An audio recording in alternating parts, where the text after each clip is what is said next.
Hi, hello, నమస్తే. Bhimavaram non veg pickles and food viewers అందరికీ స్వాగతం, సుస్వాగతం. ఈరోజు నాన్ వెజ్ పికిల్స్లో ఒక చక్కటి రెసిపీని మీ ముందుకు తీసుకొచ్చాను. అదేమిటంటే కొయ్యంగ చేపల పచ్చడి. ఓకే, కొయ్యంగ చేప పచ్చడి తయారీ విధానంలోకి వెళ్ళిపోదామండి. చూసారు కదా, ఈ చేప కొయ్యంగ చేప అండి. దీన్ని ఈ విధంగా శుభ్రం చేసుకున్న చేపల్ని ఈ విధంగా కట్ చేసుకుని పెట్టుకోవాలి. కట్ చేసుకున్న చేప ముక్కలకి ఒక కారము, ఉప్పు, పసుపు, నిమ్మరసం వీటిని శుభ్రంగా వాటికి కలిపి 10 నిమిషాల పాటు నానబెట్టుకోవాలండి. ఈ కొయ్యంగ చేప అనేది సీ ఫుడ్ కాబట్టి ఇది ఒమేగా 3 ఫ్యాటీ ఎక్కువ ఉంటుంది కాబట్టి ఇది గుండెకు మేలు చేస్తుందండి.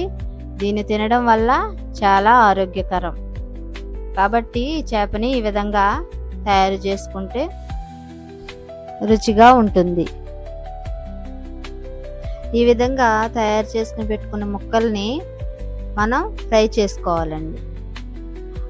ఏ విధంగా ఫ్రై చేయాలంటే బాగా డీప్గాను కాదు, అలాగని పచ్చిగాను కాకుండా మిడిల్గా వీటిని ఫ్రై చేయాలి. చూసారు కదా, ఆ విధంగా ముక్క అనేది ఉంటుంది. ఆ విధంగా మనం చూస్తున్నాం కదా స్క్రీన్ మీద, ఆ విధంగా ఉంటుందండి. చూస్తున్న విధంగా ఫ్రై చేసుకోవాలి. ఫ్రై చేసుకున్న తర్వాత అదే ఆయిల్ ఉంటుంది కదా, మనం చేప ముక్కలు ఫ్రై చేసుకున్న ఆయిల్లోనే మనం సిద్ధం చేసుకున్న అల్లం వెల్లుల్లి పేస్ట్ని ఆ డీప్ ఆయిల్లో వేయాలి.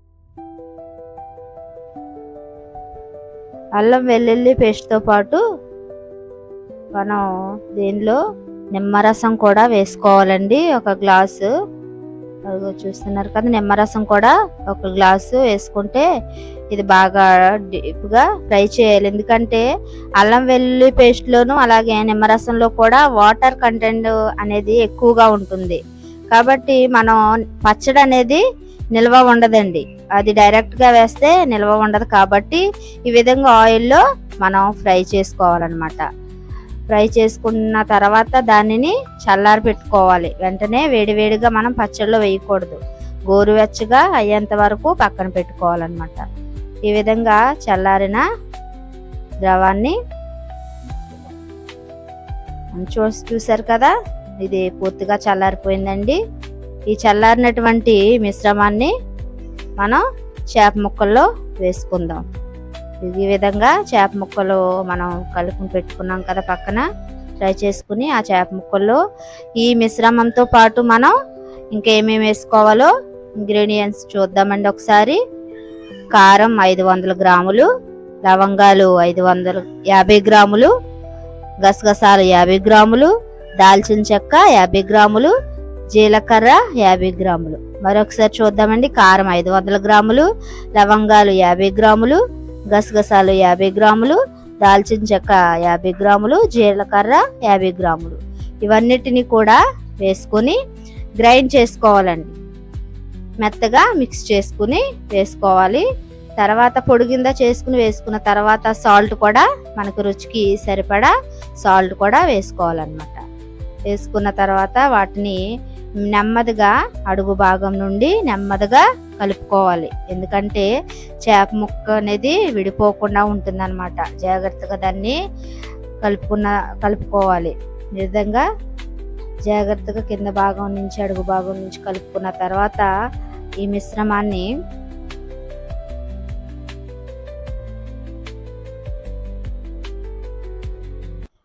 ఈ పచ్చడి అందించడానికి కూడా మేము సిద్ధంగా ఉన్నామండి.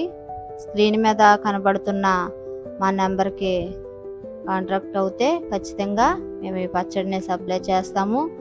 ఎందుకంటే పచ్చళ్ళు చూస్తారు కానీ చాలామంది చేసుకోలేరు, అందరికీ కూడా అవి కుదరవు కాబట్టి అటువంటి వారికి చక్కటి అవకాశం అండి.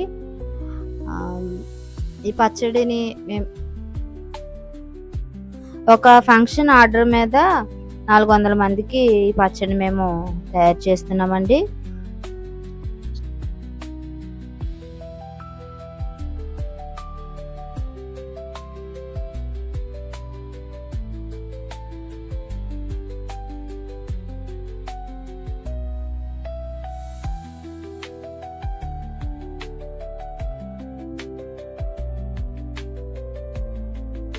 ఓకేనండి, ఈ విధంగా కలిపినటువంటి ముక్కల్ని మనం ఇంకా ఆయిల్ పడుతుందండి.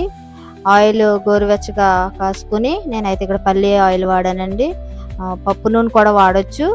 ఇక్కడ పల్లి ఆయిల్ నేను వేసాను. ఇంకా 2 కేజీల వరకు నూనె వేసానండి. వేసిన తర్వాత ఈ విధంగా తయారైందండి. చూసారు కదా, పచ్చడి చాలా బాగా వచ్చింది. ఈ విధంగా మీరు కూడా ఒకసారి ట్రై చేయండి. సరేనండి, ఓకే. ఈ వీడియో మీకు నచ్చినట్లయితే షేర్ చేయండి, లైక్ చేయండి, సబ్స్క్రైబ్ చేయండి. ఓకే, నమస్తే.